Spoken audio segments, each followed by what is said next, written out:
Bienvenidos a Relatos del Más Allá. Me encantaría saber desde dónde nos escuchan, dejen sus comentarios, los leo con atención. Y ahora, sin más, prepárense para adentrarse en cada relato. Que los disfruten. Noche de Hierro. Yo me llamo Julián Méndez, gafe desde 2007, y esto me pasó en septiembre de 2011, en la Sierra Alta entre Tila y Tumbalá, Chiapas. Nos destacaron después de unos deslaves que cortaron veredas y dejaron a varias rancherías incomunicadas. Íbamos en misión de auxilio, no de combate, y esa idea, tan simple, fue la que nos agarró con la guardia abajo. Habíamos armado un campamento en la cancha techada de una escuela partida por la corriente. Dormíamos en catres húmedos, con el olor a tierra removida pegado a la lengua y los uniformes cerrados hasta el cuello por el frío que caía cuando el sol se marchaba sin aviso. Éramos 8, más el teniente Anchondo, un norteño duro que había visto de todo y jamás se permitía un temblor en la voz. Los pobladores hablaban poco con nosotros y en su mayoría en lengua. Venían por agua, láminas, un botiquín, y se iban sin alargar la visita. En un par de recorridos noté cruces improvisadas en puertas y esquinas, hechas de clavos, de herraduras, de varillas oxidadas. Me quedé mirando una y un chamaco de no más de 12 años me dijo, con un español cortado, que estaban amarrando la noche. No pregunté más porque traíamos el tiempo justo para abrir paso en un derrumbe y regresar antes del anochecer. Ese mismo día, al caer la tarde, se presentó el más viejo del poblado con 2 hombres y el niño. Traían un morral lleno de tornillos y pedazos de cadena. Los vaciaron frente a nosotros y el anciano habló, el niño traducía a trompicones. Dijo que aquella era la última noche antes de la bajada, que cada cierto tiempo las que viven en el pedernal cruzaban los barrancos buscando carne y semilla, que el metal frío las quemaba y el brillo de la plata las cegaba, que por eso debíamos subir a una gruta donde sus muertos hacen guardia. El teniente, sin levantar la voz, le agradeció y rechazó la invitación. Teníamos un plan de trabajo y un radio que no dejaba de sonar órdenes. El viejo apretó los labios, recogió con calma un par de tornillos y los dejó en mi mano como quien deja una medicina que no se ha pedido. Luego se fueron en silencio, sin mirar atrás. No era la primera vez que nos contaban historias, pero esa noche el monte se quedó sin grillos, sin ranas, sin pájaros tardíos. El aire se volvió denso y la humedad empezó a pegarse al equipo como si pesara el doble. Hicimos una ronda alrededor de la escuela, revisamos accesos, ajustamos las luces y los relevos. Yo me colgué por dentro la cadenita de mi madre, una medalla chiquita de plata, no por fe sino por costumbre. El más joven del grupo, Cruz, quiso bromear y se quedó sin chiste cuando el teniente le ordenó guardar volumen de fuego y no romper formación por ninguna razón. A medianoche el radio se murió por interferencia y supimos que nos tocaba estar solos. Lo primero fue el olor, no a animal ni a humedad sino a agua estancada que ha sido removida, como de arroyo en creciente. Después vino un golpe de viento desde el barranco, un aliento frío que apagó 2 lámparas al mismo tiempo y nos dejó en penumbra. Anclé el fusil al hombro, metí el dedo al gatillo sin apretarlo, respiré contando. Escuchamos pasos sin ritmo, descalzos, uno por aquí, otro más allá, y luego varios a la vez cerrando un círculo. Nos pusimos espalda con espalda, el teniente al centro, y marcamos sectores. Nadie habló. Todavía me tiemblan las manos de recordarlo. No salieron como sombras, ni como animales, salieron como mujeres de piel sin brillo, el cabello pegado por la humedad, la mirada fija como la de un jaguar cuando mide distancia. Algunas llevaban un trapo corto a la cintura, otras nada, y lo que más dolía era la manera en que se acercaban midiendo, probando el aire, sin prisa. No dijeron una palabra, ni hicieron gestos extraños, solo se plantaron a una distancia donde podían dar un salto y caernos encima. Eran muchas, no cuento bien bajo presión pero calculo más de 20. Una de ellas, más alta, estiró la mano hacia Cruz como quien pide algo prestado. El teniente murmuró que aguantáramos, que no tiráramos a loco. Cruz dio un paso fuera de la línea, apenas medio pie, lo suficiente para que la alta se lanzara con un brinco limpio. Alcancé a ver uñas negras, no largas, negras como si fueran parte de la carne, y el golpe que le dio en el cuello lo tumbó de espaldas. Lo jalamos por la pechera, pero ya traía el chaleco rasgado a tiras y la sangre brotando en silencio. Abrimos fuego por sectores y el monte se llenó de truenos. Mi primer tiro le pegó a una en el pecho y se dobló como si la hubieran empujado por dentro. La segunda recibió la ráfaga de Ramírez y cayó de rodillas con un quejido que me destempló los dientes. Dos más intentaron entrar por el lado de la cocina y el teniente le soltó 3 tiros en seco. Donde pegaba el metal quedaba una quemadura opaca, la piel se arrugaba y ellas reculaban. No era suficiente, no caían como un hombre, pero las frenaba lo bastante para mantener la línea.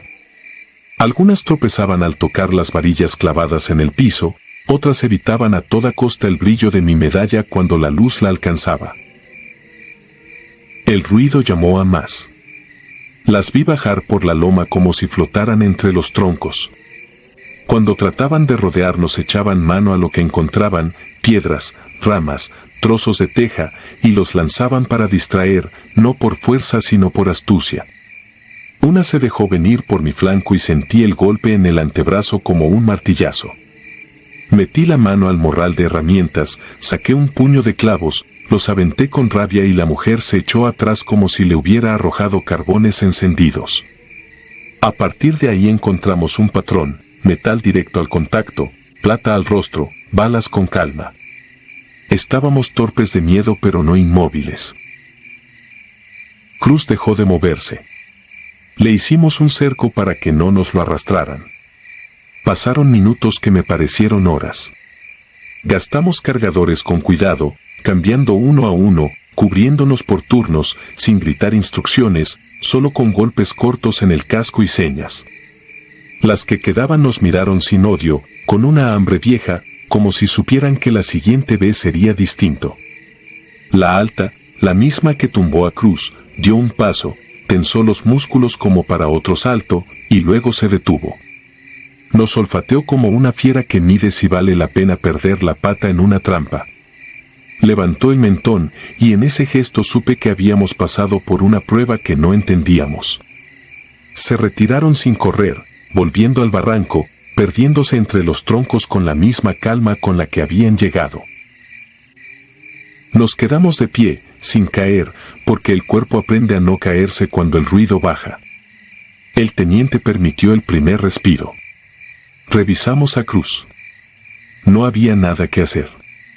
Tenía marcas oscuras donde le alcanzaron las uñas y un vacío terrible en la mirada que no quiero describir.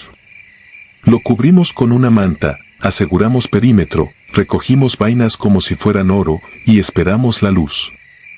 El radio volvió con interferencia débil al amanecer y pedimos movimiento inmediato.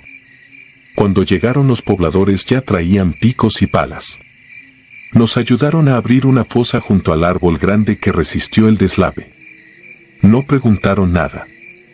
El anciano se acercó, me tocó el hombro sin hablar y dejó a mis pies un puñado de tornillos más brillantes que los de la noche anterior. Supongo que era su forma de decir que habían comprendido y de pedir que comprendiéramos nosotros también. Ese mismo día entregamos la ayuda pendiente, desmontamos el campamento y bajamos por la vereda que el agua había devuelto a medias. Nadie en la cadena de mando aceptó la palabra que yo quería usar para nombrarlas. En el informe se escribió ataque de fauna no identificada y lesiones por instrumentos punzantes.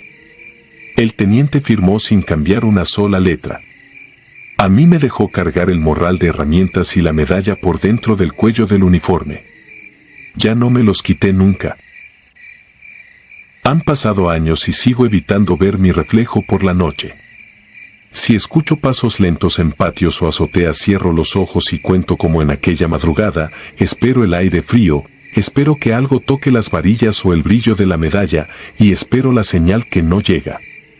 Hay montes que guardan leyes viejas y nosotros fuimos arrogantes al creer que solo llevábamos láminas y víveres. Esa noche aprendí que el miedo es también un recurso, y que en ciertos lugares el metal es frontera. Si vuelvo a subir, que sea con el morral lleno de clavos y con el recuerdo de cruz guardado donde pesa más el silencio que la explicación. Porque lo que bajó del pedernal no era un cuento, y nosotros, por un instante, fuimos el único objeto de su apetito contenido por una delgada línea de hierro.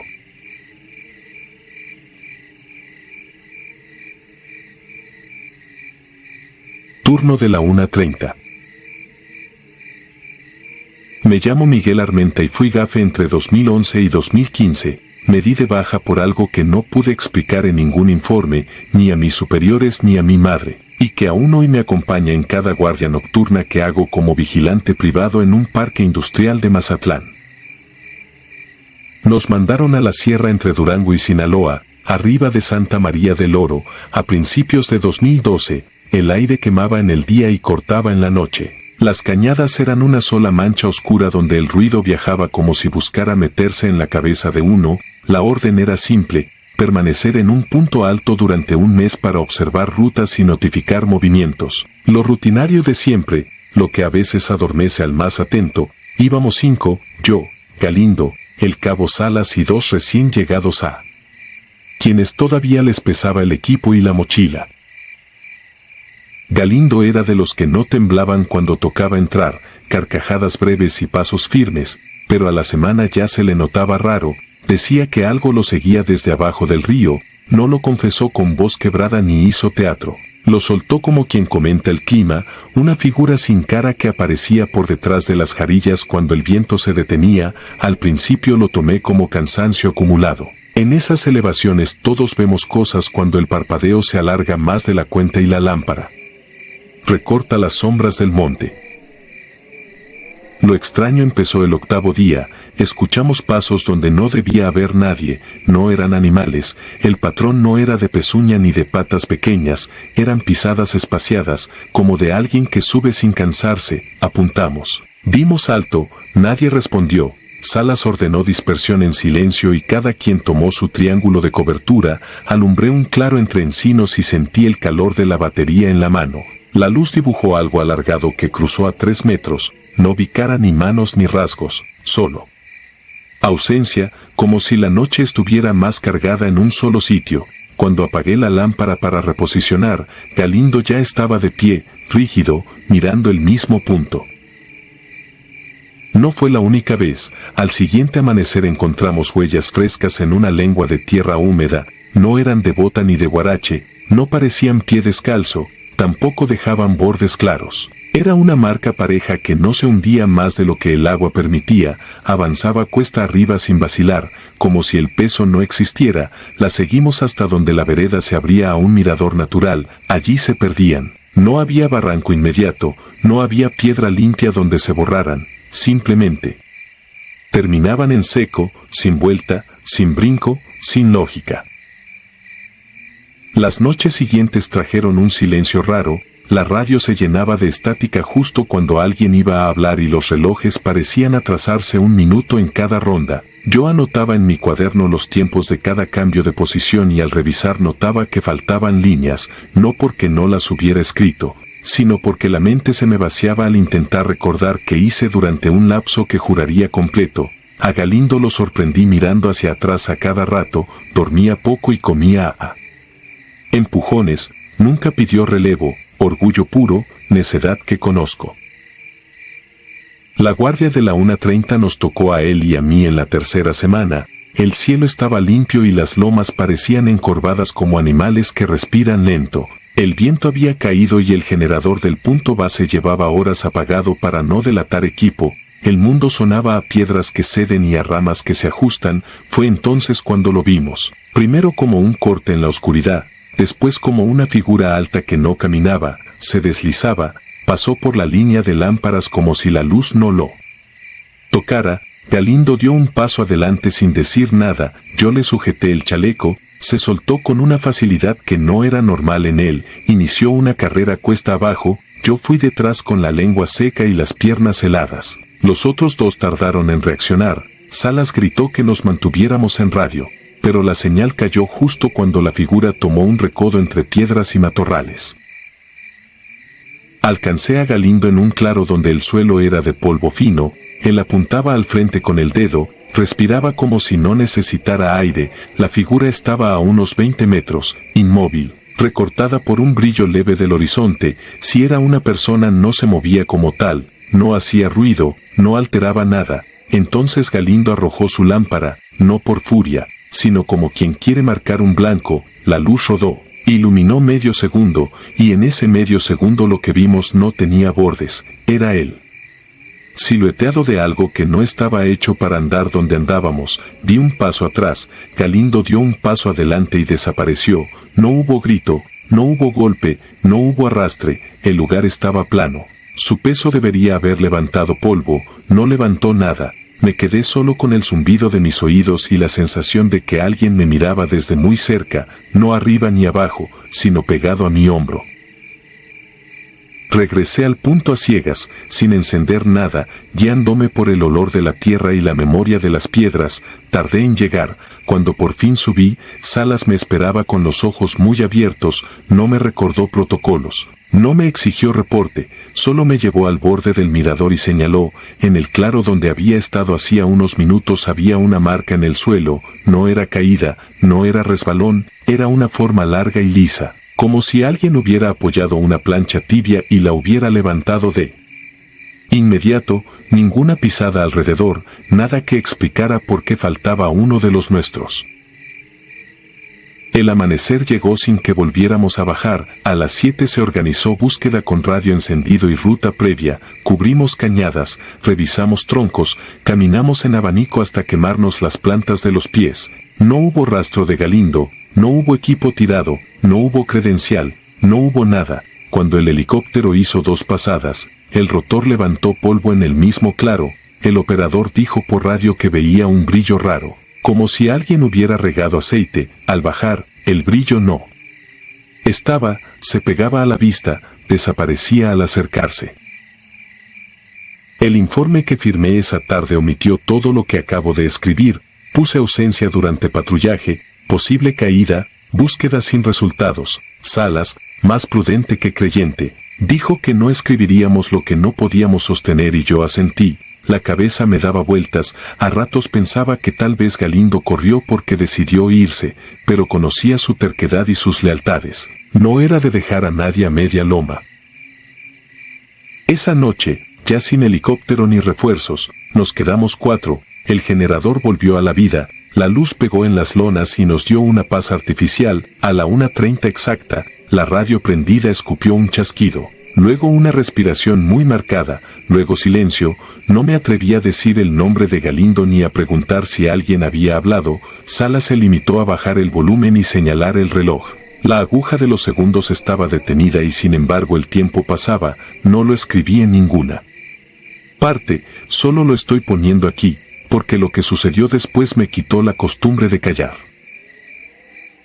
Cuando nos retiraron del punto a los 28 días, el camino de regreso cruzó por una ladera donde las tormentas suelen abrir cicatrices en la tierra. Allí vi marcas iguales a las del claro, largas, lisas, paralelas entre sí como rieles, serpentearon loma arriba y desaparecían antes de llegar a la cresta. Pregunté a los de la región si habían visto algo parecido.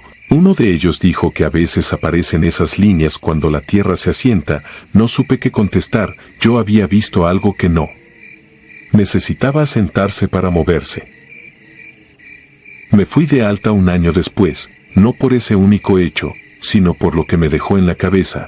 Cada vez que me tocaba guardia nocturna en cualquier cerro volvía a sentir la mirada a la altura del hombro, no arriba, no abajo, sin sonido, sin olor, solo presencia. A veces, al cerrar los ojos, veo otra vez la lámpara de Galindo rodando por el polvo y encendiéndose y apagándose como un faro torpe, y la figura clavada en su sitio, ajena a nosotros, a nuestros rangos, a nuestras órdenes, a nuestras explicaciones.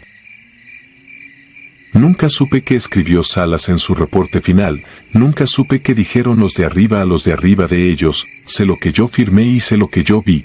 cuando paso por la salida a Santa María del Oro en la carretera, bajo la velocidad y miro hacia las lomas, en ocasiones parece que el monte respira y que algo se desplaza entre sombras con la paciencia de quien no tiene prisa, entonces recuerdo la hora exacta en mi muñeca, 1:30, y el claro donde el polvo no se movió cuando uno de nosotros dejó de estar, y me digo que hay zonas del país que no son de nadie, ni del Estado ni de los otros, lugares donde nos prestan el suelo un rato y después nos lo quitan sin ruido, sin marca, sin despedida.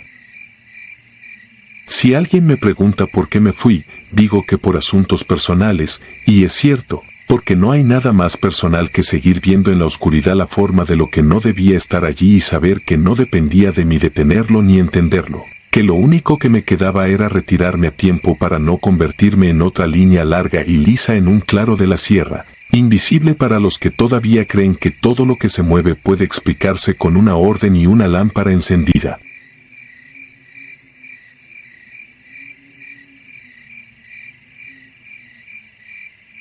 Aullidos en la línea.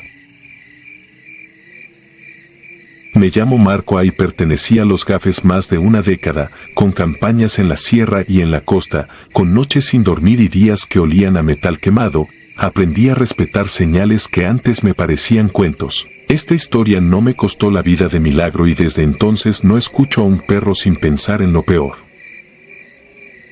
Fue en 2007, nos destacaron hacia la frontera sur para cortar una ruta de trasiego que subía por veredas húmedas. La orden era simple en el papel y sucia en la práctica. Reconocer un tramo de brecha entre cafetales y manglares, asegurarlo, esperar a la gente de inteligencia y cerrar el paso. Yo iba al mando de una escuadra joven, casi todos recién raspados del adiestramiento avanzado. Todavía traían el brillo ingenuo de los primeros meses, ese brillo que se apaga cuando una patrulla se queda en silencio más de lo que debería. Antes de salir me dieron permiso de pasar por mi casa en Guasave 2 noches, mi madre me preparó café y tortillas como si yo tuviera 15 otra vez. Al llegar a la cuadra los perros, los de la vecina y los que duermen debajo de los botes de lámina, se levantaron al mismo tiempo, se me plantaron en la banqueta con el pelo erizado y empezaron a aullar con un ritmo que me caló en las muelas. No ladraban, aullaban, abiertos al cielo como si llamaran a alguien. Mi madre dijo que era por el uniforme, por el olor a grasa y al fusil. Yo asentí para no preocuparla, pero me guardé el malestar. Al salir por la madrugada volvieron a hacerlo. Yo iba apurado y aún así sentí el impulso tonto de apuntarles. Me contuve. Uno aprende que el peor disparo es el que se hace sin motivo y que todo regresa. Nos plantamos en el sur la semana siguiente, recibimos un mapa viejo y unos puntos marcados con plumón. El terreno se partía en cuchillos de tierra, caían aguaceros repentinos que borraban huellas y encendían los insectos. Tomamos un caserón de madera abandonado para usarlo de base de paso. En las noches se escuchaban gallos sin hora, radios clandestinos que crepitaban a lo lejos y, lo que más me incomodó, perros que no veíamos, aullando detrás de la loma como si recorrieran una línea invisible a nuestro alrededor. El primer incidente fue menor. Un recluta resbaló en una bajada y se abrió la ceja.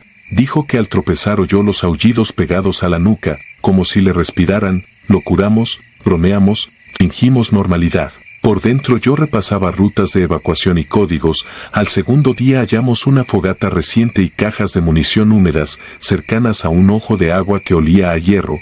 Marcamos el sitio y extendimos perímetro. Otra vez, cuando cayó la tarde, los aullidos se acercaron. No eran muchos.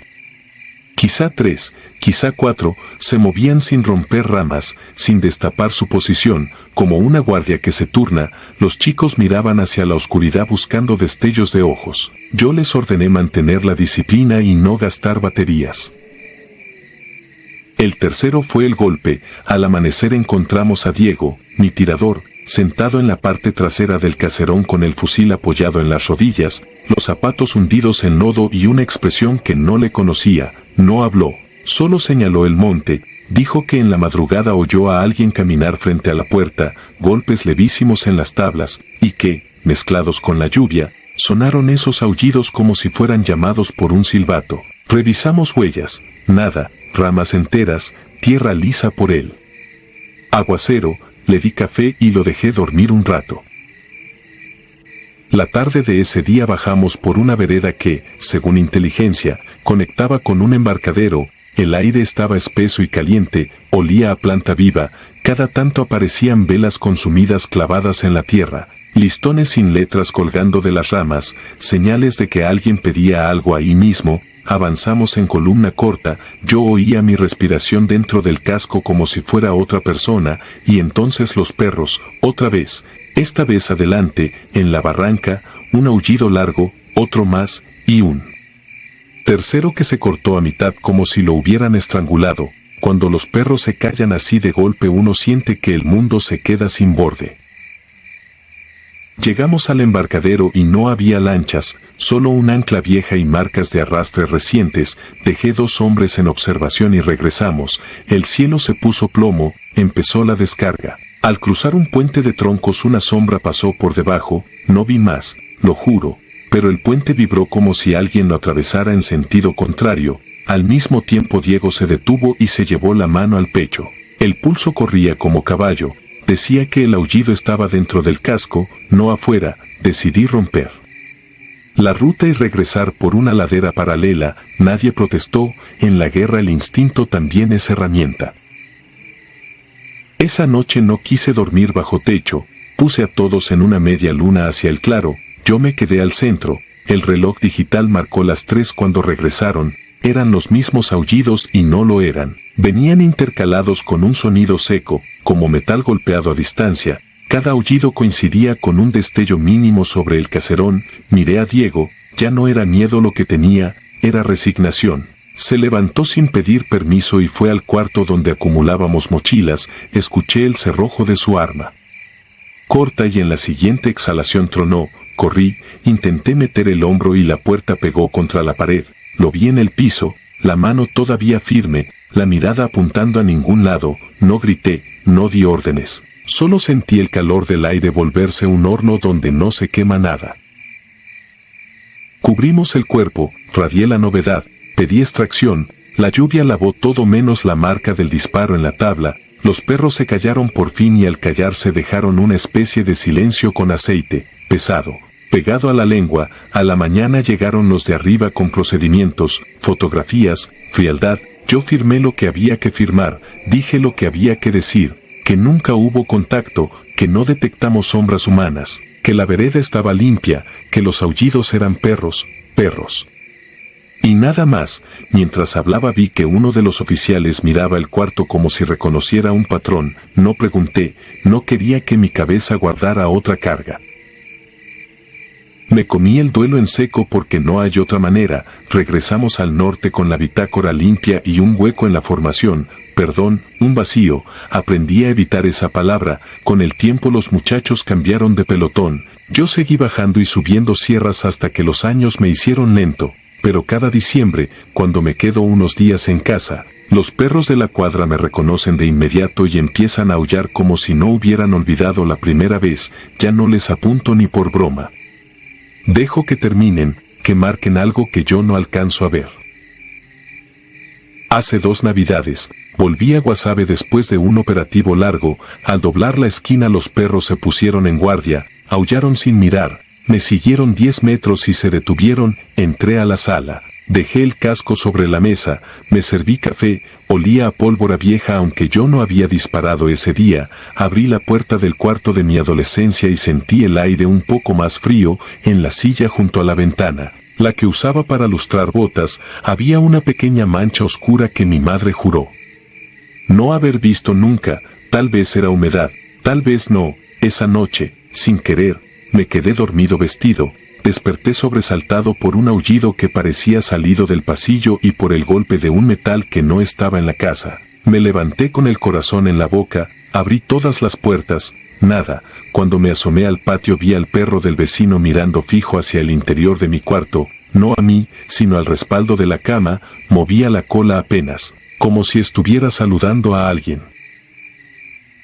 No voy a adornar lo que sigue. Cada enero, el día en que perdimos a Diego, aparece el mismo olor, el mismo aullido que empieza lejos y se instala un segundo a un paso de mi oreja. En ese instante recuerdo el puente que vibró sin peso y la puerta que se abrió con violencia, recuerdo el casco de mi tirador apoyado en la mesa y su mirada detenida en ninguna parte. Sé que muchos dirán que son asociaciones, que la mente ata cabos falsos para justificar lo injustificable. Yo también lo pensé, hasta que una tarde, esperando el camión para ir al cuartel a firmar mi retiro, un perro callejero se detuvo frente a mí, me miró de lado como se mira a un conocido y aulló solo una vez, en seco, sin alargar, como un aviso corto. A los minutos sonó un choque 2 calles más arriba, luego las sirenas, y ese olor a metal caliente volvió a pegarse a la lengua. Desde entonces decidí contar esto a quien quiera escucharlo. No busco convencer, busco dejar asentado que hay señales que uno aprende tarde, que la disciplina no es enemiga de la intuición y que a veces los animales ven donde está parada la sombra antes que nosotros. Si en tu barrio los perros empiezan a aullar sin razón y lo hacen mirando a la nada, no los calles, no los espantes, haz una oración o guarda silencio, porque puede que solo estén marcando la línea por donde alguien está a punto de cruzar y no todos regresan de ese cruce.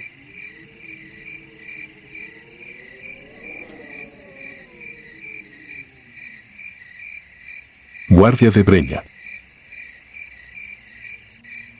Yo era gafe de primer año cuando nos mandaron a la montaña de Guerrero en 2011. Nos sacaron de madrugada del destacamento en Chilpancingo con la orden de verificar una brecha usada por talamontes. Nada de grande calibre, según el mayor, solo presencia y reconocimiento. Éramos 8, cascos negros, FX-05, 2 radios y un juego de visión nocturna que siempre parecía más gastado de lo que decía el inventario. A mí me tocó la punta con el sargento Lara pegado a mi hombro y el cabo Reyes cerrando la marcha con el tirador designado. El camino trepaba como culebra entre encinos. El aire olía a resina y tierra, y en el fondo se escuchaba un río que nunca veíamos. Avanzamos hasta que la vereda murió en un tajo de piedra. Ahí no había huella de llantas. Solo marcas viejas de herradura y, más adelante, un claro con un horno de cal abandonado. Un abuelo del pueblo de abajo nos había dicho que por ahí se metía gente de noche, que subían sin linterna y que el perro no quería cruzar. No mencionó más. En esos recados uno aprende a oír lo que se evita decir. En el horno, donde antes cocían piedra, alguien había dibujado un círculo con sal y carbón. Bastante nuevo. Al centro, un cajete de barro con agua que olía a rancio. Lara me hizo una seña, conté pasos alrededor y aseguré perímetro. El tirador pintó coordenadas en su libreta. Al levantar la vista noté otra cosa, nuestros radios estaban mudos, ni el chasquido habitual, como si la loma tragara la señal. Golpeé 2 veces el PTT, nada. El cabo respondió con mano abierta, manteniéndonos en silencio. Seguimos a pie hacia un arroyo que cortaba el monte en diagonal. El lodo dejaba unas pisadas nítidas, pequeñas y hundidas, como de gente que camina sin calzado. Eran recientes. Las seguimos hasta un par de muros de piedra seca, restos de una capilla en ruinas. Cuando vi el dintel sentí ese vacío que da la altura al borde de un puente. El dintel estaba cubierto de marcas de mano con cal, todas dirigidas hacia adentro. Yo sabía, por entrenamiento, que lo raro hay que observarlo sin regalarle miedo. Conté respiraciones, enfoqué, seguí. Adentro algo respiraba distinto. No era viento, era un ritmo que no coincidía con el nuestro. Apreté el fusil contra el pecho. Lara tocó mi antebrazo y me señaló el piso. Una trenza de hojas frescas atravesaba el corredor como si la hubieran tendido hace poco. El olor era a savia cortada, verde. Dimos 3 pasos y la noche cambió. No se fue la luz, se fue el mundo de sonidos. Sin insectos, sin río, sin nuestras botas. Sentí los latidos en las muelas. El cabo Reyes, que venía atrás, marcó alto con un gesto rápido. Nos pegamos a pared. Yo me atreví a mirar el chorro de luna que entraba por un hueco del techo y entonces lo vi. Era Villeda, nuestro granadero, parado frente a un altar de piedra que no habíamos visto al entrar. Tenía la mirada fija en algo frente a él. No supe cómo se había adelantado sin pasar junto a mí. Estaba de espaldas, inmóvil. Lara avanzó 4 pasos, lo tocó en el hombro y yo vi la mano de nuestro sargento rebotar como si tocara vidrio. Villeda no giró. El tirador se acercó por el flanco y me pidió con la vista que cubriera arriba. Seguí la bóveda con el cañón. Nada. El aire pesaba como si cargara agua.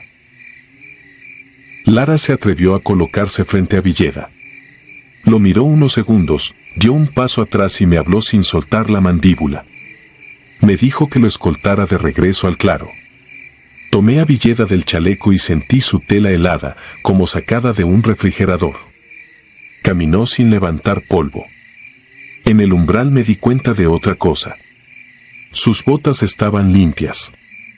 Habíamos cruzado lodo, piedras, pedazos de ramas. Todos íbamos embarrados hasta los tobillos. Él no. Lo senté en el borde del horno. El cabo se plantó frente a mí con la mirada clavada en sus manos. No temblaba. Yo tampoco. El tirador tomó una fotografía que no salió. El visor mostraba una franja blanca y nada más. El radio seguía muerto. Lara salió con nosotros y me dejó a cargo. Me acomodé a 1,5 metros de Villeda, apuntando al suelo, repasando la lista mental de signos de shock. Pupilas, respiración, temperatura. No parpadeaba. Era como un maniquí con humedad. Pasaron 15 minutos y Villeda habló. No levantó la cara. Dijo mi apellido completo con mi segundo nombre, un dato que él no sabía. La voz no era la suya. Era seca, sin aire. Sentí el impulso de pedir santo y seña, pero me callé. En adiestramiento te dicen que hablar demasiado es abrir puertas que no entiendes. Volví a mirar sus botas. Limpias, como si no pisaran el mundo. Le pedí que me viera. No lo hizo. Le dije que íbamos a caminar hacia la brecha. Asintió sin mover el cuello. Se puso de pie con un movimiento que no fue natural. No apoyó cadera ni rodillas, subió como una grúa. Di 2 pasos atrás, controlé la respiración, puse el arma en seguro por disciplina y nos echamos a andar. Al tercer paso oí campanas muy lejos. No había iglesia por ahí. El río tampoco sonaba. Solo esas campanas como de metal fino, seguidas de un zumbido que se metía en el casco. El tirador apareció por el flanco con Lara pegado. El sargento me miró un segundo, lo suficiente para que entendiera que la situación ya no era de patrulla, sino de contención. Me ordenó con la mano ir al frente con Villeda. Obedecí. Cruzamos el claro del horno y el círculo de sal. Villeda evitó el borde con una precisión animal. Mientras avanzábamos yo iba contando, 1, 2, 3, una técnica tonta para no vaciarse por dentro. Antes de llegar a la vereda vi nuestras pisadas en la ida. Al lado derecho, junto a las nuestras, otras que no eran nuestras, niñas, decenas, como si hubieran caminado a nuestro ritmo. En una, la marca de un talón faltaba, como si el pie no tuviera esa parte. Me mordí la lengua para no hablar. Recorrimos 2 kilómetros hasta el punto de inserción. Cuando entramos a la zona donde sí entraba señal, el radio despertó y escupió la voz del mayor llamándonos. Lara reportó en clave, solicitó extracción inmediata. A los 20 minutos escuchamos rotor. Fue un helicóptero sin marcas, bajo, negro, que no era de la plaza. Bajaron 4 hombres con overoles, guantes, cascos con visores que yo no había visto. Nos pidieron armas descargadas y nos formaron. Uno de ellos se llevó a Villeda sin mirarnos. Otro me pidió describir cómo lo había encontrado. Hablé con las frases estrictas que enseñan para no mezclar suposiciones. El hombre apuntó todo, no hizo gesto alguno, y al final me dio un papel con 2 renglones, no escribir, no comentar. Firmé por protocolo. Ellos subieron con Villeda y el helicóptero se fue sin lanzar aire a la cara, como si no desplazara viento. Esa noche no dormimos. El mayor dijo que había sido un falso aviso y que nos movían al siguiente valle. Yo sabía que mintió porque nunca miente así, sin meter un dato, sin ordenar cosas. Al amanecer, subimos a los Cheyenne. Íbamos en silencio. A la altura de una curva, vi a un niño parado con un rebozo en la cabeza. Tenía los pies desnudos y el talón de uno se perdía en la luz. Me quedé helado. El cabo me dio un codazo que no me despertó. El niño nos miró pasar como si contara. Villeda no regresó a la compañía. Nos dijeron que lo cambiaron de adscripción por motivos médicos. 3 semanas después, en un retén rumbo a Tlapa, vimos una camioneta sin placas con vidrios opacos. En el asiento trasero, bajo el reflejo, juraría que vi su perfil. Digo juraría porque no movió la cara cuando el sol le pegó directo. Tenía el mismo cuello rígido, la misma quietud de maniquí. La camioneta no traía antenas ni folios. Solo pasó. La última vez que subí a esa montaña fue en 2016. Ya llevaba otra insignia y menos ímpetu. Me detuve, a pie, a unos metros del horno de calorías. No quedaba el círculo ni el cajete. Solo piedras y pasto. Aún así, al cruzar por ahí se apagó el mundo de sonidos otra vez. Caminé sin entrar, midiendo mis pasos. Una mariposa blanca se detuvo en el borde y pareció apoyarse en el aire, no en la piedra. Dio 3 aleteos y desapareció sin dejar rastro. No desapareció por distancia. Se fue como si cruzara una película invisible. Volví al destacamento ese mismo día y pedí mi cambio de zona. Lo obtuve meses después. Desde entonces, cuando paso lista a novatos, les enseño a leer veredas y matorrales, a respetar al monte como se respeta a un superior que no habla, a desconfiar del silencio perfecto. No cuento la historia con nombres. Digo que hay lugares que no aceptan paso humano y que el uniforme no da permiso. Digo que, si un compañero sale del monte con botas limpias, hay que mirarle las manos, los ojos y la sombra en el suelo. Si la sombra no cuadra con el sol, no es el mismo. A mí me creen la mitad. Con eso basta. A veces, ya en otra región, me despierto de golpe por unas campanas lejanas que nadie más oye.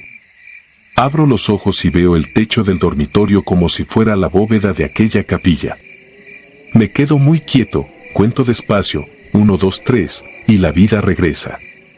Ese es el detalle que me aseguró que sigo siendo yo. Contar. Volver a meter el aire con número. No cruzar círculos que no son nuestros. Si alguien me preguntara por qué no lo reporté en papel, diría que no se reporta lo que no entienden los que firman. Ya sé que hay un grupo que llega cuando la señal regresa y que carga overoles y libretas sin nombre.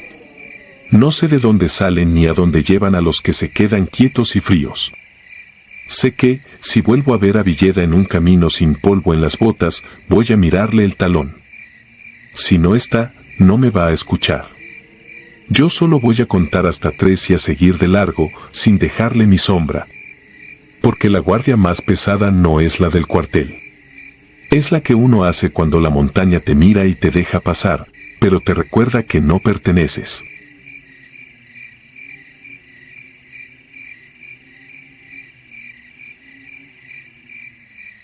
La línea marcada. Ingresé a las fuerzas especiales porque creí que ahí la mente aprende a domar sus miedos.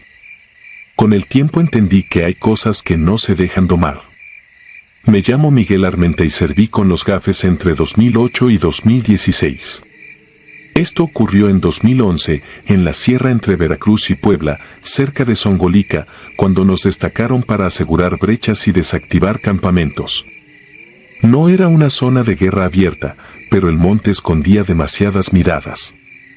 Desde un mes antes, cada vez que cerraba los ojos veía el mismo recorrido como una cinta repetida, una brecha con piedras planas, un arroyo con olor a hierro, una capilla sin campana y, más adelante, una explanada donde la noche parecía quedarse pegada a la tierra. En esa cinta siempre caía alguien de mi escuadra y un tiro final me atravesaba el casco por el costado. Despertaba con el pitido del radio en los oídos y la camiseta húmeda. Aún así no dije nada. Uno aprende a tragar lo que asusta. A nosotros nos dieron la orden con coordenadas y un nombre clave para la ruta. Íbamos 8. Yo iba segundo en la columna, con el FX-05 firme, visor limpio, chaleco recién revisado. El jefe de equipo era Trujillo, un tipo sereno que no gastaba palabras, y con nosotros venía García, el más joven, al que todos llamábamos Mapache por los círculos de mugre que no se le iban ni con cloro. En la camioneta, el motor vibraba como si quisiera soltarse. La madrugada se nos echó encima mientras ascendíamos por curvas que olían a pino y tierra removida. Al llegar al punto 2, el mapa coincidía con lo que había visto dormido. La brecha, el arroyo, la capilla sin campana. Teníamos que avanzar en silencio y fijar un perímetro alrededor de una construcción que aparecía en fotos aéreas, láminas viejas, una bodega abierta, supuestos tambos enterrados. El aire pesaba. El cielo parecía haber detenido su marcha. Me esforcé por pensar en cosas prácticas, consumo de agua, ángulos de tiro, distancias entre hombres. Aún así, cada paso me confirmaba que iba caminando dentro de mi propia visión. El primer signo extraño fue el radio. No perdía señal, pero repetía estática a intervalos exactos, como un metrónomo. Cada 30 segundos, un zumbido breve. Lo conté 3 veces, lo anoté mentalmente y seguí. Trujillo ordenó detenernos antes del arroyo. Revisamos huellas. Había marcas recientes de llantas delgadas y botas grandes. No había cigarrillos ni restos de comida, lo cual me inquietó más, demasiada limpieza en un sitio donde suele haber descuido. Cruzamos el agua sin hablar. Del otro lado, la capilla. La puerta estaba atrancada por dentro con una rama. Me acerqué a mirar por entre las tablas. Nadie. El piso de tierra, la repisa con una figura volteada de San Miguel, la vela consumida hasta el fondo. Me regresé a la columna. Trujillo hizo una seña y seguimos hacia la explanada. El relieve nos obligó a abrirnos en abanico. Yo tomé la franja derecha con Mapache pegado a mi hombro. La explanada apareció completa de golpe, como si la hubieran desenrollado ante nosotros. Láminas en forma de U, un camión sin placas, costales apilados, una mesa de madera con manchas viejas. Todo idéntico a mi cinta nocturna. Sentí que el estómago me daba vuelta, pero mantuve el arma al frente y la vista en los bordes. El zumbido del radio volvió, igual de puntual. No escuchamos pasos. No escuchamos gateos. No escuchamos el chasquido de ramas que delatan a cualquiera. Lo primero que sonó fue un golpe de metal al fondo de la U y, en el mismo segundo, 3 disparos secos a nuestra izquierda. La adrenalina me apagó los pensamientos. Caímos cuerpo a tierra, respondimos fuego dirigido y nos replegamos un par de metros. La bodega devolvía ecos raros y la distancia era traicionera. Trujillo gritó posiciones. Yo me moví 500 centímetros hacia una pila de costales, busqué ángulo. Mapache tomó cobertura a mi espalda. Vi 2 figuras corriendo entre láminas. Disparé al suelo delante de la primera, detuve su avance, me desplacé a la derecha y escuché el quejido apagado de alguien que no era de los nuestros. Hubo un silencio breve que duró lo suficiente para escuchar otra vez el zumbido del radio. Volví a las miras. Y entonces pasó lo que ya había visto durmiendo, un destello vino desde el ángulo muerto de la mesa y me rozó el casco. La vibración del impacto me hizo ver luces pequeñas. Giré, apunté, apreté el gatillo 2 veces y la figura cayó detrás de la carrocería del camión. Trujillo mandó alto al fuego. El aire se quedó inmóvil, como si todo estuviera conteniendo el aliento. La mesa, los costales, la bodega sin puertas. Nadie respondió. Avanzamos en formación, cargando frenajes cortos y revisando con lámparas pegadas a la mano. Encontramos una lona que tapaba un cuadrado de tierra removida. Un olor metálico salió de golpe. Al apartar la lona, hallamos tambos cortados y bolsas negras a medio enterrar. Nadie habló. No hacía falta. Trujillo dividió la escuadra. A mí me tocó la inspección de las láminas del lado derecho. Mapache se quedó conmigo. Pasé la luz por un tablón y vi un símbolo pintado, como un círculo mal trazado con una cruz incompleta. No soy supersticioso, pero aquello encajaba con demasiadas historias. Mapache tragó saliva. El radio volvió a zumbar, puntual, y me di cuenta de algo que en el sueño no había notado. El intervalo de la estática coincidía con el pulso en mi cuello. No sé por qué me fijé en ese detalle. Al salir del pasillo de láminas, me detuve. La capilla estaba a unos 100 metros, a contraluz. Parecía mirarnos. Volteé a la bodega y tuve una sensación que no he podido explicar, como si la explanada no midiera lo mismo de ida que de regreso, como si el terreno estirara la distancia de acuerdo con nuestra dirección. Respiré hondo, me obligué a seguir los protocolos. Llamé a Trujillo por radio para reportar la limpieza perimetral y el hallazgo de los tambos. El radio no respondió. Solo aquella estática marcada que parecía burlarse. Fue entonces cuando encontramos a Valdés. Lo vimos caído junto a la parte trasera del camión, boca abajo, un hilo oscuro en el cuello del chaleco. Se había movido 1 metro desde que escuché el primer golpe de metal. El impacto le dio justo debajo del casco, de lado, en el mismo punto que me rozó a mí. Me quedó claro que eso era lo que yo había visto tantas noches, pero con otro nombre encima. Apreté los dientes para fijarme en lo que importaba, revisar signos, asegurar el área, pedir extracción. Trujillo llegó por la izquierda, comprobó en silencio, nos ordenó levantar al compañero. En ese instante, el radio por fin habló, pero no con voz. Se oyó un lamento electrónico, como si una señal se hubiera quebrado y nunca terminara de recomponer su frecuencia. La extracción tardó. La carretera estaba custodiada por retenes irregulares y había que coordinar con otra unidad. En la espera, la explanada se fue enfriando. Las láminas vibraban con la brisa. Desde la capilla nos llegó un golpeteo breve, rítmico. Pensé en el viento. Trujillo me mandó con Mapache a revisar una vez más. Al entrar, la figura de San Miguel ya no estaba volteada, ahora apuntaba hacia nosotros con la espada en alto, limpia, como nueva. No había marcas en el polvo que explicaran el cambio. Sentí que el estómago volvía a darme vuelta.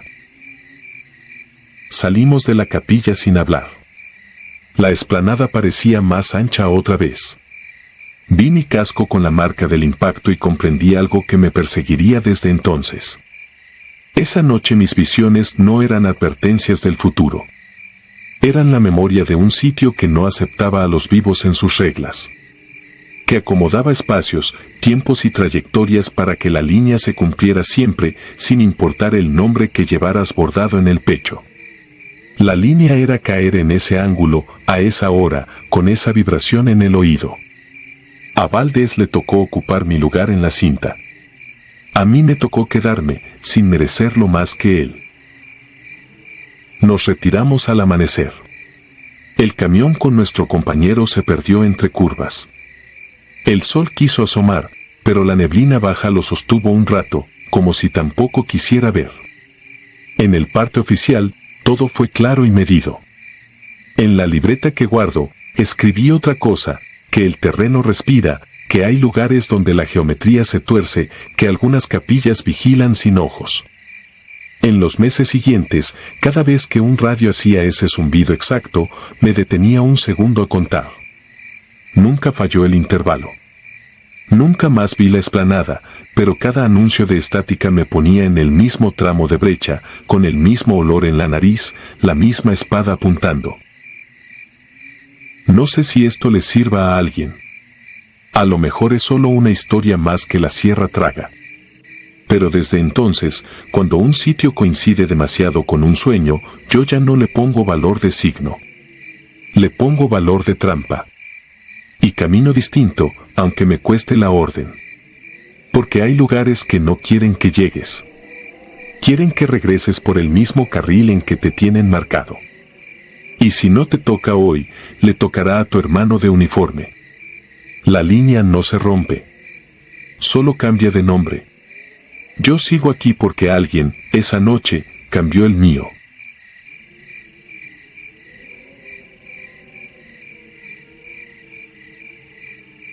El juego del viejo.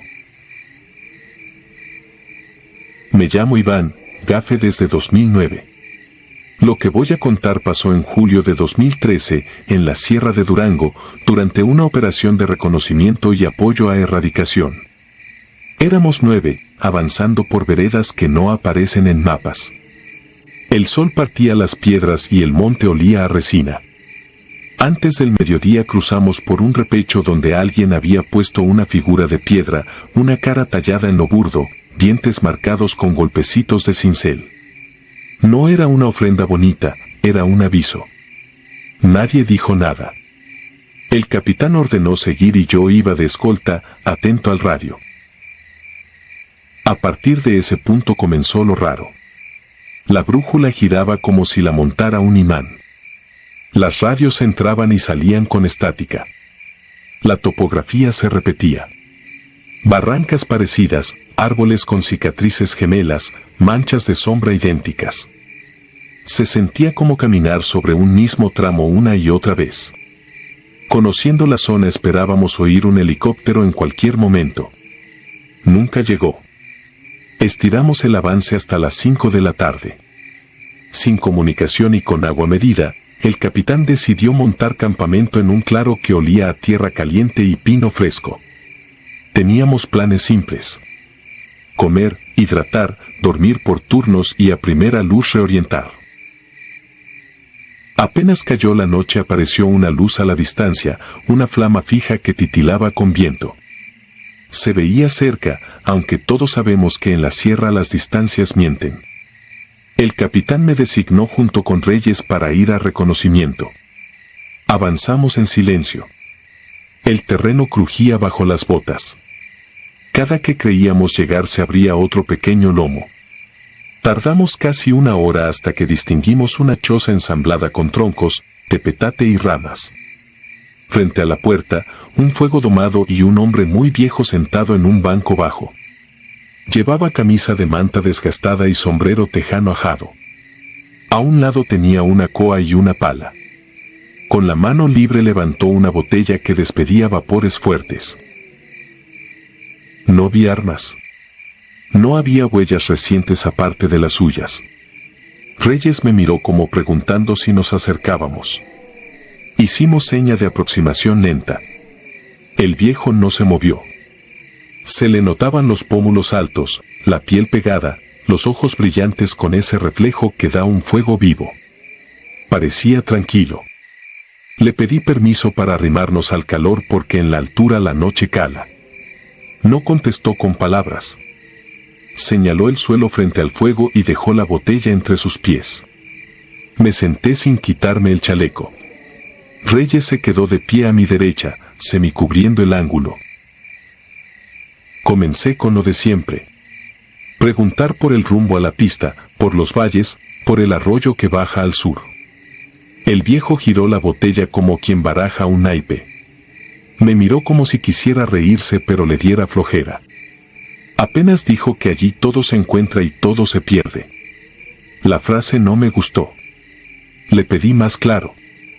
Alcé la mirada y vi colgado del dintel un amuleto hecho con varitas, hilado con fibras. No olía a comida ni a animal.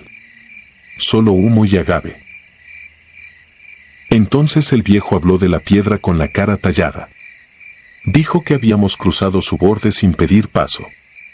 Me mordí la lengua para no soltar groserías. Reyes resopló. Le expliqué que nuestra intención era pasar, no molestar. El viejo entonces extendió la mano y señaló la lumbre. Dijo que si queríamos salir al primer canto de guajolote debíamos jugar limpio con el monte. El juego era sencillo. Teníamos que mantener vivo ese fuego hasta el amanecer usando solo leña húmeda que él guardaba a un lado de la choza. Si la lumbre moría, nos quedaríamos perdidos hasta que él quisiera. Si al amanecer aún respiraba, nos iríamos con todas nuestras cosas. Le dije que aceptábamos siempre que respetara la vida de mi gente. El viejo giró la botella, dio un trago y sin levantarse aventó a mis pies un montón de ramas verdes, tronquitos saturados, corteza recién cortada que chorreaba savia. Era combustible pésimo. Me acomodé el pasamontañas en el cuello y pedí a Reyes que avisara por luz. Pero en el cerro no pasaba nada, ni luciérnagas. Solo el crepitar del fuego bueno que ya estaba y nuestros pulmones bombeando aire frío. El viejo apuntó con la coa hacia un montón de ceniza grisácea en el borde del fogón. Allí, dijo, estaba enterrada una piedra lisa que no debíamos tocar. No pregunté por qué. Comencé a alimentar el fuego con astillas finas, cuidando la ventilación, soplando de forma constante. La flama aceptaba unos centímetros y luego se negaba. El humo se metía a los ojos, picaba la garganta, hacía vomitar aire. Reyes se turnó conmigo, pero no estaba fino. La humedad regresaba en nubes al mínimo descuido. El viejo no quitaba la mirada. Se le veía un aire satisfecho, como si estuviera viendo un oficio bien ejecutado. Cada tanto daba un trago y acariciaba algo que al principio tomé por un morral. No era un morral.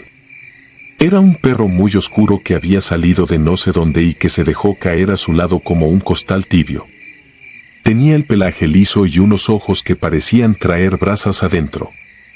Ellos dos observaban nuestra pelea con el humo como si midieran un reloj sin agujas. Pasó 1 hora. Pasaron 2. El fuego bajaba y subía como marea. La botella del viejo seguía bajando. Yo hice memoria del curso de montaña. Recordé lo de las cámaras de aire, lo del secado por radiación. Armé una pequeña estructura de triángulo, puse las ramas gruesas en altura para que el calor les arrebatara la humedad. Corté tiras de corteza para hacer mechas. Añadí muy poco combustible a la base, dejé respirar. Al rato la flama tomó cuerpo y dejó atrás el humo más tosco. Allí mantuvimos el pulso. Hubo un momento en que me distraje. Sentí que el perro había caminado alrededor de nosotros. No lo escuché. Solo lo supe porque al parpadear apareció al otro lado, mirando el fogón a ras del suelo. Reyes me murmuró que aquello no era normal. Le pedí silencio con la mano. El viejo sonrió, mostrando dientes gastados. Pensé en mi equipo dormido en el claro, en la bolsa de agua que nos quedaba, en los callos llagados de tanto subir. Si esto era un juego, había que ganarlo. A la medianoche la lumbre se vino abajo de golpe. Parecía que una respiración enorme la hubiera chupado. Toqué con una rama el centro y vi las brasitas muriendo. Tomé la botella del viejo sin pedir permiso y salpiqué alrededor del foco, no encima. El alcohol levantó vapores. Acercando una varita encendida, la lengua de fuego volvió a crecer y pronto pude trasladarla al corazón del montón. El viejo no dijo nada. El perro movió apenas la cola. Seguimos así hasta que el cielo cambió de color y el frío se afiló. No salió la luna. No pasó avión. No pasó nada. Solo nosotros con los párpados pesados y el monte conteniendo el aliento. Cuando por fin escuché el primer canto a lo lejos supe que estábamos cerca de la hora. La flama seguía viva, pequeña pero firme. El viejo se levantó como si le pesaran siglos. Con la coa removió la ceniza del borde y dejó asomar una piedra ovalada, lisa como una calabaza. La sostuvo en las manos, la llevó a la frente y luego la dejó en el suelo, exactamente en el lugar donde había estado enterrada. Entonces dijo que habíamos cumplido, que el camino se abriría en cuanto el fuego tocara la primera luz del día. No pedí explicaciones. La lumbre rozó la claridad y una brisa bajó de los pinos con olor a agua. El perro se levantó, se sacudió, desapareció detrás de la choza sin hacer ruido. El viejo se sentó otra vez. Alzó la botella como brindis. No supe si quería que bebiera. No toqué nada. Di las gracias con la cabeza y jalé a Reyes para emprender regreso. El trayecto de vuelta fue distinto. A los 10 minutos escuchamos algo que nos pareció un helicóptero muy lejos. A los 20 vimos el claro del campamento. El capitán ya estaba de pie, chaleco puesto, cara de pocas amistades. Nos preguntó qué habíamos visto. Le conté lo mínimo. Dije que había un habitante con fuego, que el paso era siguiendo el canto. Recogimos rápido. A los 30 minutos una vereda se abrió donde ayer había pared de monte.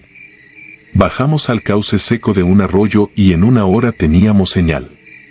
El helicóptero sí existía. Llegó por nosotros al mediodía y nos sacó.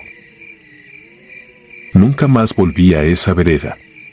A veces, cuando me toca guardia en alguna sierra, cierro los ojos y huelo humo de agave aunque no haya fogata cerca. Me recuerdo soplando para que la flama no muera. Pienso en la piedra lisa y en el perro que miraba sin parpadear. Hay cosas que no se explican ni hace falta que se expliquen. Solo sé que esa noche el monte nos midió y nos dejó ir. Desde entonces, cuando piso un borde de piedra con cara tallada, pido paso en silencio y sigo, porque en la sierra todo se encuentra y todo se pierde, y lo único que nos separa de una risa en la oscuridad es una lumbre que no debemos dejar apagar.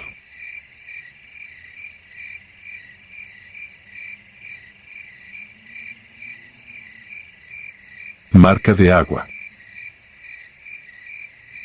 Soy elemento de la Guardia Nacional. En 2022 me destacaron con mi unidad a la ribera del Balsas, entre brechas de terracería y parcelas abandonadas. La orden era sencilla: patrullar veredas, reconocer casas de seguridad y marcar coordenadas para un operativo posterior. Era trabajo de rutina con equipo básico, FX-05 al pecho, radio encriptado, GPS, 2 camionetas y un dron que apenas aguantaba el viento de la tarde. Desde la llegada noté algo que no encajaba. El campo nunca calla del todo, pero ahí el silencio se pegaba a la piel. Los perros que vimos no ladraron, agacharon la cabeza y se metieron bajo las trojes. En el puente viejo, a la orilla del río, las láminas vibraban con la corriente como si el agua respirara. Nadie hizo bromas. Nadie quiso mirar demasiado tiempo hacia abajo. Montamos un pequeño punto de observación bajo los arcos del puente. Fue mi primera guardia. Me acomodé detrás de un muro de piedra, apuntando a la lámina oscura del río. Al principio solo era humedad y frío, ese frío pegado a la ropa que uno aprende a ignorar. Luego llegó la sensación de mirada. No miedo, aún no. Era la certeza de que algo medía mis pasos con paciencia. Levanté la vista y vi, al otro lado, una figura inmóvil entre carrizos. Alta, delgada, sin brillo. Pensé en cansancio, en la vista que engaña de noche. Parpadeé largo. Seguía ahí. Acomodé el fusil, respiré hondo y traté de buscar referencias. Nada. Cuando quise fijarla de nuevo, había desaparecido. No reporté. Hay cosas que, si te equivocas, pesan sobre la reputación más que una falla mecánica. Di 2 pasos hacia la orilla para despejar la mente y entonces sentí el toque. Una presión fría en el empeine, cerrándose como un lazo que no existía. Me jaló hacia adelante con una brusquedad que me dobló la rodilla. Alcancé a tomar una varilla clavada en el cemento y me quedé pegado al suelo, esperando el tirón siguiente. No llegó. Lo que sí quedó fue el ardor punzante. Al revisar después, el tobillo tenía un moretón oscuro con forma de dedos largos. Guardé silencio. Entre nosotros, lo anormal se archiva como cansancio o mala pisada. Avanzamos por veredas cerradas. En una choza de Huizache hallamos latas vacías, ropa mojada y marcas en la tierra, surcos paralelos, como si alguien arrastrara las plantas de los pies. No eran botas ni guaraches. Eran líneas alargadas que se perdían hacia el borde de una laguna de riego. El ambiente cambió de inmediato. Se cerraron las gargantas. Nuestros pasos sonaron más ordenados, más rápidos. Nadie lo dijo, pero todos queríamos alejarnos del agua. La segunda noche regresamos al puente por necesidad, era la única altura segura para el dron. Me ofrecí otra vez a la guardia. Quise demostrarme que no era nada. La corriente traía espuma amarillenta y un olor a metal viejo. Cuando el dron bajó, el río subió de tono. Sentí que dentro del rumor viajaban sílabas, como si alguien hablara desde una caverna líquida. No distinguí palabras, solo cadencias que parecían dirigirse a mí. La figura reapareció, pero ya no frente a mí, sino en nuestro margen, a 10 pasos, quieta entre sombras. Me puse de pie con torpeza y entonces el tirón se repitió, esta vez desde la pantorrilla. Caí de bruces, clavé el cuchillo en la tierra para anclarme y noté como algo invisible tensaba la pierna con insistencia. El corazón se me fue a la garganta. Mis compañeros llegaron en segundos, me tomaron de las hombreras y alaron con todo. La presión se dio de golpe, como si el lazo hubiera sido cortado con tijeras. Nadie preguntó. El sargento ordenó replegarnos al altozano más cercano. Nadie discutió. Con el alba, el dolor aumentó. Otra marca oscura rodeaba el muslo, 5 sombras ovaladas, como si una mano mojada hubiese dejado su firma subiendo por mi cuerpo. Fui al médico de la base. Revisó, apretó, diagnosticó golpes y tensión muscular. Me recetó descanso, pomada, hidratación. Asentí, pero sabía que nada de eso respondía a la forma precisa de esas señales. Las noches siguientes trajeron algo peor que el tirón, los sueños. En uno, caminaba un brecho a media tarde y el suelo se volvía agua. No era un charco, era el mismo balsas debajo de mis botas. La corriente me llegaba al pecho sin que los árboles se movieran. Sentía un peso en el tobillo y, desde abajo, una frase clara, plantada dentro de la cabeza, repitiéndose con calma. No eran gritos. Era la paciencia de quien ya decidió. Me desperté con la boca llena de ese sabor a humedad que queda cuando uno ha tragado sin querer. Hubo un día de calma aparente. Aseguramos 2 puntos, marcamos coordenadas UTM, enviamos fotos. En el camino de regreso, la terracería cruzaba un vado casi seco. La llanta delantera resbaló en lodo fino y la camioneta se ladeó. Descendí para guiar al conductor. Cuando el neumático ganó tracción, una mecha de agua cruzó como serpiente frente a mis botas. Di un salto hacia atrás por reflejo y caí sentado. Sentí la presión en el glúteo, como una garra que se pliega debajo de la piel y no suelta. Grité sin querer, un sonido breve. El agarre duró un segundo. Al pararme, la marca estaba ahí, 5 medias lunas moradas donde la tela se había pegado. En el espejo del retrovisor me vi pálido como calorías. Pedimos el relevo. En el informe omití detalles. Puse lo necesario, puntos, hallazgos, horas. Nadie quiere firmar papeles donde aparezcan cosas que no caben en la lógica del oficio. Aún así, el ruido corrió entre pasillos. Me miraban con una mezcla de lástima y curiosidad, como si yo trajera pegado a la espalda un aviso que dijera mal augurio. Creí que al salir de servicio disminuiría. No fue así. Empezaron los incidentes pequeños que rompen la rutina. Abría la llave del fregadero y el agua caía con un ritmo que no era el de siempre, como si contara. Cruzaba una calle después de la lluvia y los charcos quedaban más tiempo alrededor de mí que alrededor de cualquiera. Le eché la culpa a la sugestión. Esa explicación dura hasta que el cuerpo se moja sin explicación. Una madrugada me desperté con la camisa pegada al pecho. El colchón estaba húmedo alrededor de mis piernas, no un sudor tibio, sino agua fresca que olía a tierra removida. Me senté en la orilla, apreté los puños y me concentré en respirar. No recé. Solo conté los latidos hasta que quedó claro lo inevitable. Aquello me había elegido como se elige una presa en un mapa. No regresé al río. Pedí cambio a tareas administrativas. Aceptaron por trámites médicos. En la revisión final, el doctor dibujó un círculo en la hoja sobre la zona del tobillo, preguntó por la forma, se quedó callado un instante más de lo normal y firmó sin mirar.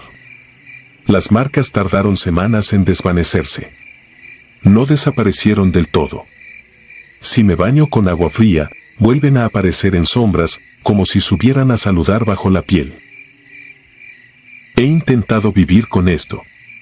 No me acerco a presas, lagunas ni canales. Evito los puentes. Camino por el lado seco de la calle. Cuando llueve, espero bajo techos ajenos hasta que el piso deja de correr. Lo hago con calma, como quien sabe que ningún cálculo sirve, pero igual se disciplina. La voz volvió un par de veces, en la madrugada. No es un grito ni una frase ajena a mi forma de pensar. Es la certeza de un plazo. No sé qué habita en ese tramo del Balsas ni por qué mide a algunos y a otros los ignora. Tal vez es el peso de los que bajan sin registro. Tal vez es algo más viejo que nosotros y que aprendió a probar la lealtad jalando desde abajo. A veces creo que se alimenta de la atención. Otras, que solo marca lo que ya estaba destinado. Hoy escribo esto porque anoche vi, en el borde del vidrio del vaso junto a la cama, 5 trazos empañados, equidistantes, perfectos. No había nadie más en la habitación. No hablé. Me limité a secar el borde con la toalla y a quedarme quieto, con la espalda recta, esperando a que el corazón cayera de nuevo en su sitio. Sigo aquí, lejos del río, pero la marca viaja conmigo. Hay cosas en este país que no respetan rutas ni relevos. Te buscan por el agua que llevas dentro. Y cuando te encuentran, ya no te sueltan.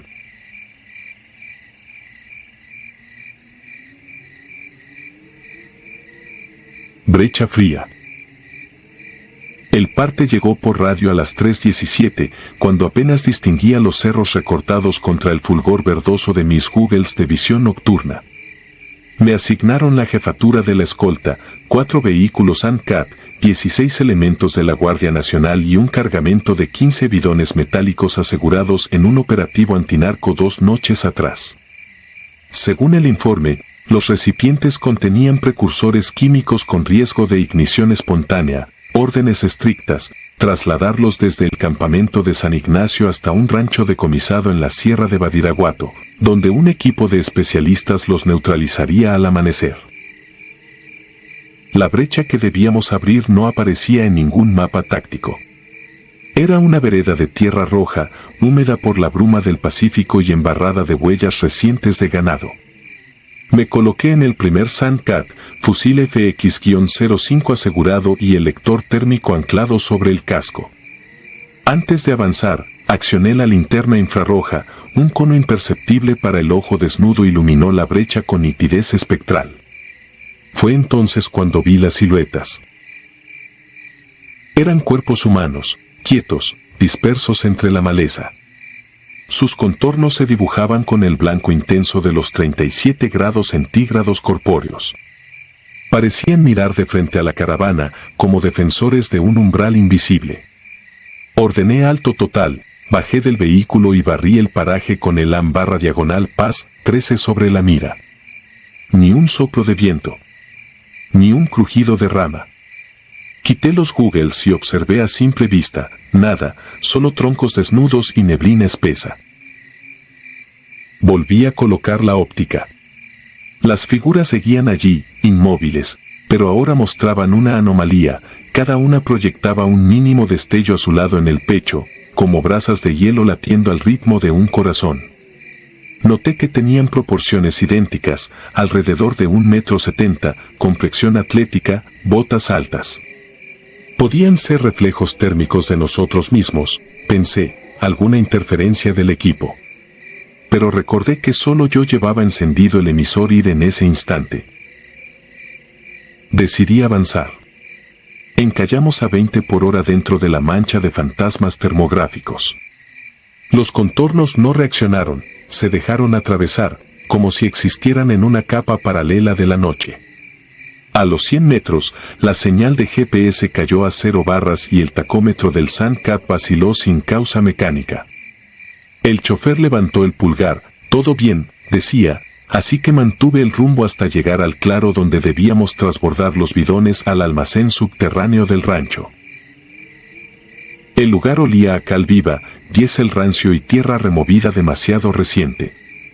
Una nave de lámina oxidada emergía entre ocotes talados, su puerta de corredera estaba abierta de par en par, pero no mostraba luces de descarga ni el generador que había solicitado la sección de armamento. Ni rastro del equipo de especialistas. Solo silencio mineral y un zumbido grave, como tubo resonante, que provenía del interior negro. Mientras la tropa montaba perímetro, me acerqué al camión con los bidones. La humedad de la madrugada resbalaba sobre las tapas numeradas con tiza. Pasé la mano enguantada por una superficie, helada al tacto, pese a la temperatura tropical. La marqué con un guante para termografía y observé, 3 grados centígrados imposible, horas atrás los recipientes radiaban 28 grados centígrados en la bodega de San Ignacio. Revisé los demás, todos igual de fríos. Hice seña a mi segundo de mando para que iniciara el traslado manual. Al contacto con el primer bidón, un chasquido interno sacudió la lámina, era como romper hielo seco, un hedor a cloro picó los ojos. Un vaho blanco se elevó hacia la linterna ID y el lector térmico estalló en un flash de píxeles. Al disiparse, la cámara mostró mi propia silueta, delineada en negativo térmico, disolviéndose desde las extremidades como si la temperatura corporal se desprendiera de mí en fragmentos. Retiré de golpe el casco.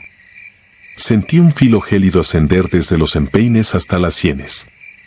El pulso retumbó en los tímpanos con latidos irregulares. Volví la vista a mis hombres, seguían trabajando con aparente normalidad, pero el vapor que exhalaban no se elevaba recto, sino que giraba, serpentín etéreo, hacia la puerta oscura del almacén. Como si algo en el interior succionara el calor vital. Mi instinto gritó repliegue, pero la orden se congeló en la garganta. Un chasquido de radio me despertó, central, informe posición. Contesté con voz ronca. Hubo estática. El operador replicó, teniente, aparecen sin señal desde hace 14 minutos. GPS perdido. Cisma magnético en su cuadrante. Prosiga con cautela. Enseguida, la frecuencia colapsó en chirridos digitales. Volteé al lote, el segundo bidón descansaba sobre una carretilla. Un soldado, Barrera, se sostuvo la muñeca, tal vez un tirón. Avanzó 3 pasos y se desplomó sin un gruñido. Corrí. Barrera yacía con los ojos abiertos, pupilas dilatadas, sin aliento visible. Coloqué el dorso de la mano en el cuello, la piel ardía, contrario al frío de los recipientes. Lo giré, la nuca exhibía un círculo pálido, nítido como quemadura por nitrógeno líquido. Allí, justo en el centro, latía el mismo fulgor azulado que había visto en los fantasmas del camino. Un rugido metálico retumbó en la nave. El portón, antes quieto, se deslizó con brusquedad y levantó una tormenta de óxido. El zumbido se convirtió en coro disonante, como turbina alimentada por gritos ahogados. Las siluetas termográficas reaparecieron en el visor, pero ya no eran estáticas, se movían con lentitud hacia nosotros, fundiéndose entre la niebla clorosa. No portaban armas, no mostraban rasgos faciales. Solo cuerpos vacíos de líneas borrosas, con aquellos núcleos helados latiendo. Un soldado descargó un ráfaga al aire. El estruendo rebotó en los cerros y volvió como eco multiplicado. Las figuras no reaccionaron. Ninguna partícula caliente se desprendía de ellas. Parecían absorber la energía misma del disparo, tragando los 5.56 milímetros como golondrinas de luz. La pantalla mostró que, tras cada destello de pólvora, el contorno de la tropa perdía nitidez, como si se borrara del espectro térmico. Supe que el protocolo ya era inútil. Grité retirada hacia los Sandcat. La mitad de los hombres se desordenó, otros, hipnotizados por el portón que gemía, avanzaron. Los que corrieron comprobaron el terror definitivo, los motores se hallaban muertos, baterías vacías, tanques pintados de escarcha por dentro. Intenté disparar el arranque manual, chispas sordas sin combustión. Sentí un peso incandescente en la espalda. Esas siluetas nos flanqueaban con paso lento pero inevitable, dejando hielo en cada huella invisible. Barrera seguía inerte, a su alrededor, la tierra se volvía una costra plateada. Quise arrastrarlo, pero la tela de su uniforme se quebró, cristalizada. Cuando tiré, se deshizo en polvo gris que se disipó en espirales hacia el portón, tragado por el mismo vacío resonante.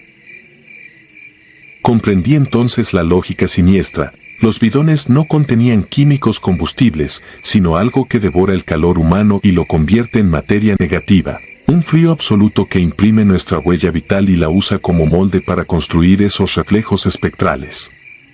Cada contacto era un acuerdo fatal, entregabas tu temperatura, te evacuabas en vapor y la réplica inerte tomaba tu lugar en el registro térmico. Decidí impedir que más cayeran. Señalé los bidones y ordené incendiarlos con termita. El sargento Gómez vaciló, pero extrajo la carga incendiaria. La encendimos sobre la tapa más cercana. El fósforo blanco fulguró. Por un instante, el claror bañó la explanada con color de mediodía. Las figuras retrocedieron, deformes, intentando proteger esos núcleos azules que chisporrotearon como diamantes al rojo vivo. El fuego lamió el cilindro, pero no lo atravesó.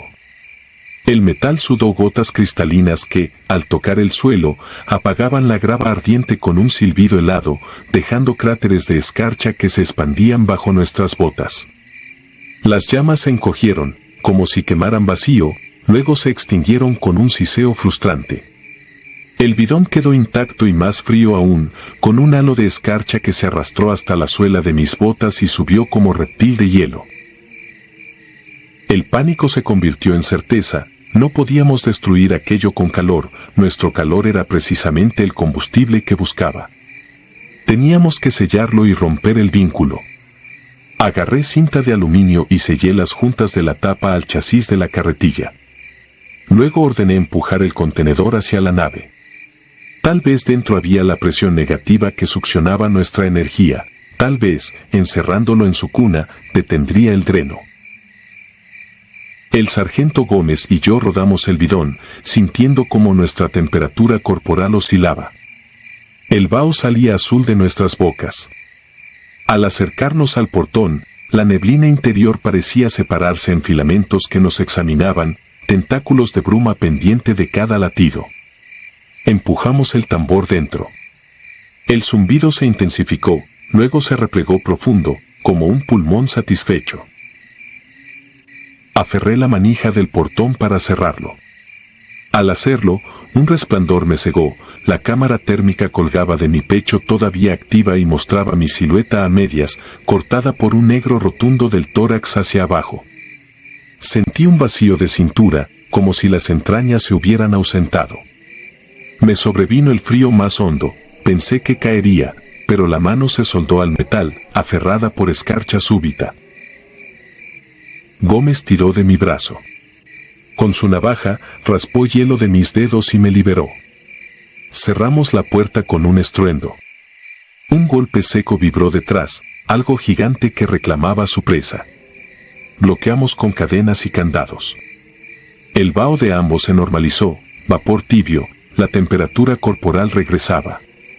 Intenté la radio, ruido blanco, luego un pitido agudo, luego la voz del operador, contacto restablecido. Envío helicóptero de extracción. Guarda en posición. Miré a mi alrededor. Solo quedábamos 5. El resto había desaparecido sin dejar rastro térmico ni físico. En algún punto de la brecha, quizá convertidos en aquellas formas huecas, replicaban nuestros perfiles cuando abrimos camino. El alba empezaba a teñir de rosa los cerros. El lector térmico apuntó al portón, marcaba 51 grados centígrados dentro de la nave, estable. El corazón azulado de las siluetas había entrado en letargo. Nos reagrupamos en silencio, cargamos suaduero que daba de hornadía en los cargadores y aguardamos el batir de las aspas. Sin embargo, nadie comentó la paradoja, nuestro resguardo dependía de no acercarnos a los vehículos, pues se habían vaciado de energía. Y sabíamos que si la puerta cedía, toda la sierra se volvería un pozo de frío hambriento. Al retirarnos en el U-60, observé el rancho empequeñecer. Una fina columna de neblina azul ascendía de su techo, casi imperceptible bajo la luz matinal. Comprendí que no habíamos encerrado la amenaza, solo le dimos un techo. Y pensé en la próxima patrulla que, sin saberlo, caería ahí por accidente. Mi reporte concluyó con un renglón de advertencia: no abrir, no destapar, no estar cerca al amanecer. Desde aquella noche, cada vez que el termómetro baja de los 20 grados siento un frío interior que no se explica con ciencia. Un frío exacto que sube desde los empeines y se detiene justo en la línea donde mi silueta dejó de existir en la cámara. Nadie lo ve, nadie lo entiende. Pero sé que, en algún lugar de la sierra, mi mitad congelada late en azul dentro de un tambor, aguardando el momento de completar su reflejo.